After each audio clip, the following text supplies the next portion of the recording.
దేవుని యొక్క ప్రేమ గడిచిన దినంలో చూపించినటువంటిది కాకుండా మరి నూతనంగా మన మీద పుడుతుంది. So God's love it will be renewed. ఆయన ప్రేమ ప్రతిరోజు నూతనంగా మన మీద వాత్సల్యాన్ని ఆయన చూపిస్తున్నాడంట. కాబట్టి మన దేవుడు మారినటువంటి వాడు. మన జీవితంలో 25వ సంవత్సరంలో ఎన్నో ఆనందకరమైన పరిస్థితులు ఉన్నాయి, మన జీవితంలో ఎన్నో దుఃఖకరమైన పరిస్థితులు ఉన్నాయి, మన జీవితంలో ఎన్నో వేదనకరమైన పరిస్థితులు ఉన్నాయి. కొన్ని ప్రార్థనలకు జవాబులు పొందుకున్నాం, కొన్ని ప్రార్థనలు ఇంకా జవాబులు పొందుకోలేనటువంటి పరిస్థితులు మన జీవితంలో ఉన్నాయి. కానీ మనం మర్చిపోకూడనటువంటి ఒక సత్యం ఏంటంటే, మన దేవుడు మారినటువంటి దేవుడు. ఆయన మాట ఇచ్చి తప్పిపోయేవాడు కాదు, ఆయన నరుడు కాదు, ఆయన దేవుడు.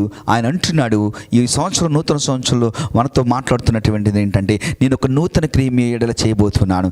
ఎడారి లాంటి నీ జీవితంలో నదుని నేను పారజేయుచున్నాను. అంత మాత్రమే కాదు, ఇదిగో ప్రతి దినము అనుదినము నూతనముగా ఆయనకు